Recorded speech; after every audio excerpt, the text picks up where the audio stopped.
الحمدللہ رب العالمین والصلاة والسلام علی اشرف الانبیاء والمرسلین نبینا محمد وعلی آلہ وصحبہ اجمعین اما بعد فاعوذ باللہ من الشیطان الرجیم بسم اللہ الرحمن الرحیم رب اشرح لی صدری ویسر لی امری واحلل عقدۃ من لسانی یفقہوا قولی رب یسر ولا تعسر وتمم بالخیر آمین یا رب العالمین۔ اعراب القرآن سلسلے میں آج سے ہم 30ویں پارے کی سورہ مبارکہ سورۃ النازعات کا گرامیٹیکل انالیسس شروع کر رہے ہیں۔ اس سورہ کا نمبر جو ہے وہ مصحف میں 79واں ہے، یعنی 79th، اور آپ سکرین پہ لکھا دیکھ رہے ہیں کہ ہی 46 آیتن، اس کی 6 اور 40 یعنی 46 آیات ہیں، وفیہا رکوعانی، اور اس میں 2 رکوع ہیں۔ تو چلتے ہیں ہم سورۃ النازعات کی آیت نمبر 1 کی طرف۔ آیت نمبر 1 سکرین پہ آپ لکھی ہوئی دیکھ رہے ہیں کہ اللہ تعالیٰ نے ارشاد فرمایا کہ وَالنَّازِعَاتِ غَرْقًا۔ اس کے الفاظ پہ اگر ہم بات کریں تو اس میں پہلا لفظ جو ہے وہ ہے واو، جو کہ حرف ہے، اور یہاں پر یہ حرف جر کے طور پہ استعمال ہوا ہے، اس لیے کہ اس کے بعد جو اسم آپ دیکھ رہے ہیں وہ مجرور ہے، اور واو حرف جر جو ہے یہ قسم کے لیے استعمال ہوتا ہے، لہٰذا اس کو واو قسمیہ بھی کہا جاتا ہے۔ اگلا لفظ جو ہے وہ ہے النازعاتی۔ النازعاتی اگر آپ تھوڑا سا غور کریں تو آتی کی آواز آپ کو سنائی دے رہی ہے، یہ جمع سالم مؤنث اسم ہے، اور الف لام کی وجہ سے آتی کی ساؤنڈ آپ کو سنائی دی جا رہی ہے۔ چونکہ جمع سالم مؤنث یہ اسم الفاعل کا صیغہ ہے، لہٰذا اس کے مادے، اس کے باب پر ہم بات کر سکتے ہیں۔ تو النازعاتی اس اسم الفاعل کے جو مادے کے حروف ہیں وہ ہیں نون، زا اور عین۔ باب ضرب یضرب سے استعمال ہوتا ہے نزع ینزع نزعا، جس کے معنی ہوتے ہیں کھینچ کر نکالنا۔ اس کے بعد اسم الفاعل بنے گا جی نازعن، جس کی مؤنث جو ہے وہ نازعاتن ہوگی، اور جمع پھر ہوگی نازعاتن، اور الف لام لگنے کی وجہ سے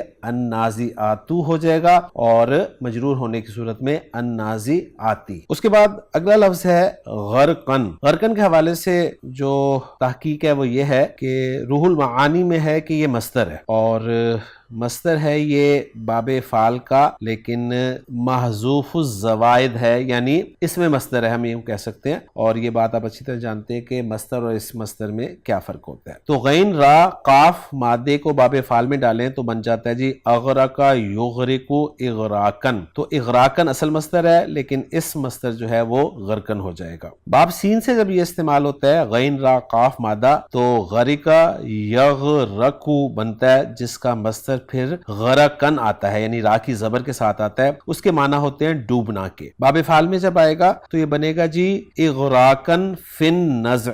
عربی زبان میں کہا جاتا ہے کہ اغرق فی الشیء اذا دخل فیہ وبلغ غایتہ، یعنی جب وہ اس میں داخل ہوتا ہے اور اس کی غایت یعنی انتہا کو پہنچ جاتا ہے، تو عربی زبان میں کہا جاتا ہے کہ اغرق فی الشیء۔ تو اغراق کے معنی ہوتے ہیں غوطہ لگانا۔ اب یہاں پر یہ منصوب استعمال ہوا ہے۔ اب ہم ترکیب کی طرف آئیں تو واو قسمیہ، اور قسم کا اسلوب جو ہے وہ آپ کے ذہن میں بالکل کلیئر ہونا چاہیے کہ سب سے پہلے جو ہے وہ حرف قسم آپ دیکھ رہے ہیں، اس کے بعد آپ کو وہ اسم ملے گا جس کی قسم کھائی جائے گی، اور اس کو مقسم بھی کہا جاتا ہے۔ پھر یہ حرف قسم جو ہے اپنے مقسم بھی سے مل کر، یعنی جار اپنے مجرور سے مل کر یہ متعلق ہوتا ہے ایک محذوف فعل کے، جو کہ عام طور پہ اقسمو مانا جاتا ہے۔ باب فعل سے کاف سین میم مادے کو اگر آپ باب فعل میں ڈالیں تو بنے گا جی اقسم یقسمو، اقسامن یعنی قسم کھانا، تو اس سے واحد متکلم کا صیغہ ہے اقسمو، میں قسم کھاتا ہوں۔ اس کے بعد وہ محذوف فعل جو ہے اپنے فاعل اور متعلق سے مل کے جملہ فعلیہ ہو کر قسم کہلاتا ہے۔ اس کے بعد آگے ذکر ہوتا ہے اس چیز کا جس بات کی یا جس پر قسم کھائی جاتی ہے، اس کو مقسم علیہ کہتے ہیں، اور پھر قسم اور جواب قسم مل کے جو ہے جملہ قسمیہ بن جاتے ہیں۔ تو یہاں پر واو حرف قسم ہے، اور النازعات جو ہے یہ مقسم بھی ہے، یعنی جس کی قسم کھائی جا رہی ہے۔ اب یہاں پر النازعات سے مراد کیا ہے؟ جیسے کہ ہم نے کہا کہ یہ صیغہ صفت ہے، اور صیغہ صفت جب بھی آتا ہے اس کا بھی ڈیٹیلڈ انالیسس جو ہے وہ گرامر والے کرتے ہیں، لہٰذا النازعات کے اندر جو ہنہ کی ضمیر ہے اس کو اس کا فاعل قرار دیا جائے گا، اور پھر جو آگے جو غرقن آ رہا ہے اس کو مفعول مطلق مانا گیا ہے، اور مفعول مطلق جو ہے گرامر والے لکھتے ہیں کہ یہ مفعول مطلق من غیر لفظی ہی ہے. یعنی من غیر لفظی ہی سے مراد کیا ہے؟ ہم جانتے ہیں اچھی طرح کہ جو فعل استعمال ہوتا ہے اسی فعل کا مصدر جو ہے وہ استعمال کیا جاتا ہے، لیکن بعض اوقات اس فعل کے ہم معنی فعل کا مصدر بھی استعمال کیا جا سکتا ہے. اس کو مفعول مطلق من غیر لفظی ہی کہا جاتا ہے. اس کی ایگزامپلز دی جاتی ہیں جیسے قمت وقوفاً، یعنی قمت قام یقوم سے ہے نا، تو قام یقوم قیامن جو ہے وہ مصدر ہے، لیکن یہاں پر وقوف مصدر استعمال کیا گیا کیونکہ وقوف اور قیام دونوں کے معنی ایک ہی ہیں، کھڑا ہونا. اسی طرح قعدت جلوسن، اب قعدہ یقعدو کے معنی بیٹھنا کے ہیں، جلسہ یجلسو کے معنی بیٹھنا کے ہیں، لیکن یہاں پر جلوسن مصدر استعمال کیا گیا ہے قعدہ کے مصدر کی بجائے. تو یہ ٹرمینالوجی جو ہے وہ کہلائی جاتی ہے کہ مفعول مطلق من غیر لفظی ہی. غرقن کے حوالے سے ایک دوسری رائے جو ہے وہ بھی پائی جاتی ہے، وہ رائے یہ ہے کہ یہ حال ہے. النازعات میں جو ہنہ کی ضمیر ہے اس سے یہ حال ہے، یعنی ذواتا اغراقن، لیکن اکثر نے اس کو مفعول مطلق ہی مانا ہے. اب کہنے کو ایک چھوٹی سی آیت ہے، 3 الفاظ پر مشتمل، لیکن کتنی ڈیٹیل ہے اس ایک ہی آیت میں کہ النازعاتی صیغہ صفت ہے، ہنہ ضمیر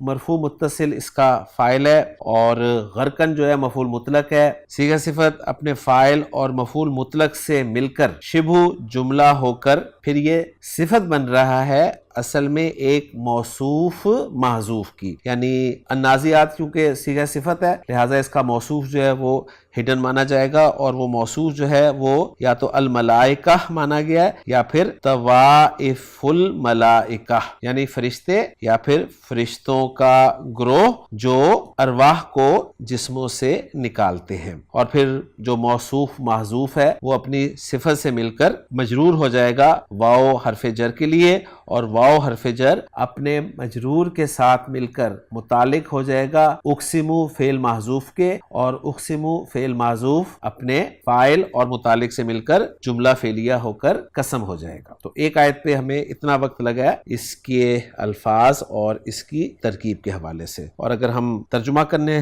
لگیں اس آیت کا تو کچھ یوں ہوگا: قسم ہے ان فرشتوں کی جو جان سختی سے نکالتے ہیں. اب یہاں پر کن کی جان نکالنے کی بات ہو رہی ہے؟ ظاہر بات ہے یہاں پر کافروں کی جان نکالنے کی بات ہو رہی ہے. تو الحمدللہ یہاں پر ہماری پہلی آیت جو ہے وہ مکمل ہو جاتی ہے. اب ہم چلتے ہیں آیت نمبر 2 کی طرف. آیت نمبر 2 ہے وَالنَّاشِطَاتِ نَشْطًا. اس میں واو کو ہم عاطفہ مان لیں گے تو پھر پیچھے جو ہے اس کو معطوف علیہ قرار دیا جائے گا، اور واو کو الگ سے بھی ہم قسمیہ مان سکتے ہیں، پھر ساری ترکیب دوبارہ سے کرنی پڑے گی، لہٰذا بہتر یہ ہے کہ واو کو عاطفہ ہی مان لیا جائے. الناشطاتی یہ بھی صیغہ صفت ہے، اسم الفاعل کا صیغہ ہے اور جمع سالم مؤنث کا صیغہ ہے. مادے پر بات کریں تو نون، شین اور طا اس کا مادہ ہے. باب نون سے بھی استعمال ہوتا ہے، باب ضربہ یضربو سے بھی استعمال ہوتا ہے، اور باب ضربہ سے اس کا مصدر آتا ہے نشتن. عربی زبان میں کہا جاتا ہے نشطہ فی العملی، یعنی جب کسی چیز میں سہولت اور جلدی کی جائے تو یہ بولا جاتا ہے کہ نشطہ فی العملی. اور انشاط عربی زبان میں کہا جاتا ہے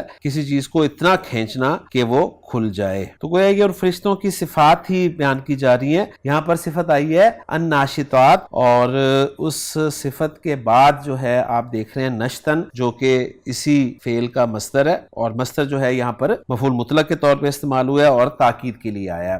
تو ترکیب بھی اس آیت کی بڑی آسانی سے ہو جائے گی کہ صیغہ صفت اپنے فاعل اور مفعول مطلق سے مل کر شبہ جملہ ہو کر یہ ہو جائے گا معطوف. اور ترجمہ پھر ہم کریں گے اور جو بند کھول دیتے ہیں. اس کے بعد تیسری آیت کی طرف چلیں تو وہ ہے والسابحات سبحا. اس کے بھی 3 الفاظ ہیں، واو کو عاطفہ مان لیں گے. السابحات اسی طرح صیغہ صفت ہے، اسم الفاعل کا صیغہ ہے، جمع سالم مؤنث ہے. سین با ہا مادہ ہے، با فتح یفتح سے استعمال ہوتا ہے. سبح یسبح سبحن جس کے معنی تیرنا کے ہوتے ہیں، اور پھر سبحن آگے آپ مصدر بھی دیکھ رہے ہیں، لہٰذا یہ سبحن جو ہے مفعول مطلق ہوا اور ترکیب اسی طرح ہو جائے گی، اور اس کو ہم السابحاتی سبحن کو معطوف بنا دیں گے اور ترجمہ کریں گے اس حصے کا اور جو تیرتے ہوئے چلتے ہیں. اس کے بعد اگلا جملہ ہے وہ ہے فالسابقات سبقا. اس کے الفاظ بھی بہت آسان ہے. فا کو ہم یہاں پر عاطفہ قرار دیں گے. السابقاتی سین با قاف مادے سے اسم الفاعل کا صیغہ ہے،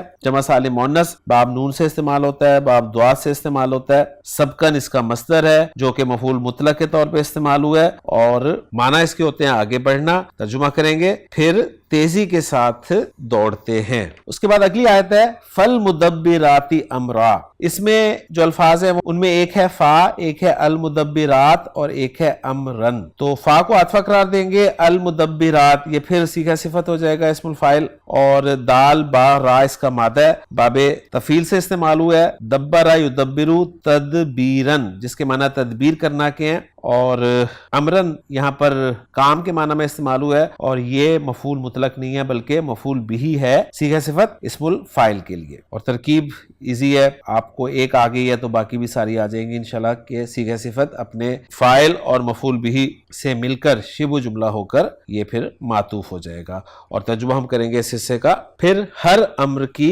تدبیر کرتے ہیں۔ تو 5 آیات تک جو ہے وہ قسمیں آپ کو ملیں گی، اور یہ پھر معطوف علیہ اپنے معطوف سے مل کر ساری ترکیب کر کے ہم قسم بنا لیں گے، اور جواب قسم جو ہے اس کو محذوف مانا گیا اور کہا گیا ہے کہ جواب قسم جو ہے وہ ہے لَتُبْعَثُنَّ، کہ تم ضرور بضرور اٹھائے جاؤ گے، اور پھر جواب قسم جو ہے وہ اپنے قسم سے مل کر جملہ قسمیہ ہو جائے گا۔ تو ہم اپنے پہلے لیکچر کو سورۃ النازعات کے یہیں تک محدود کرتے ہیں۔ اس کی وجہ یہ ہے کہ اس میں ورکنگ کرنے والی بہت زیادہ ہے، اس میں آپ نے تمام جو صیغہ صفت استعمال ہوئے ہیں ان 5 آیات میں ان سب کی پریکٹس کرنی ہے، یعنی تمام مادوں سے آپ اسم الفاعل بنائیں گے اور ان کے مصدر لکھیں گے اور ساری ورکنگ کریں گے، اور پھر وہ جو شبہ جملہ یا شبہ فعل ہم کہتے ہیں اس کی ترکیب بھی آپ اچھی طرح سمجھیں گے۔ انشاءاللہ تعالی اگلے لیکچر میں اگلی آیات کے ساتھ ملاقات ہوگی، لیکن اس سے پہلے ہم ان 5 آیات کا جو اتھینٹک ترجمہ ہے ہمارے سامنے عبدالسلام صاحب کا،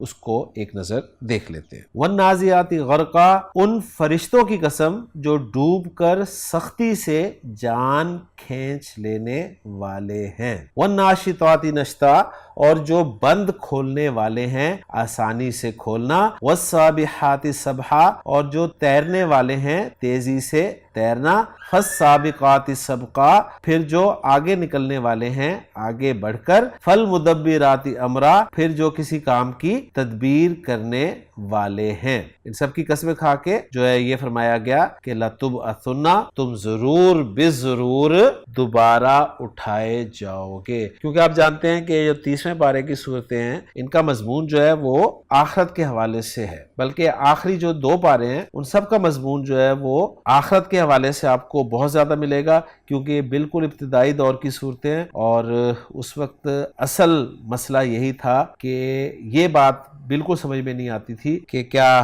جب ہم مر جائیں گے اور مٹی ہو جائیں گے تو دوبارہ اٹھائے جائیں گے۔ تو اسی بات کا آغاز آپ نے سورۃ النبا سے دیکھا تھا کہ عما یتساءلون، کس چیز کے بارے میں ایک دوسرے سوال کر رہے ہیں، عن النبأ العظیم، اس بڑی خبر کے بارے میں، اور اس بڑی خبر سے مراد ایک رائے یہی ہے کہ وہ بڑی خبر جو ہے وہ یہ ہے کہ دوبارہ اٹھایا جانا۔ تو انشاءاللہ تعالی اگلے لیکچر میں ہم اگلی آیات کے ساتھ ملاقات کریں گے۔ سبحانک اللہم و بحمدک، اشہد ان لا الہ الا انت، استغفرک و اتوب الیک۔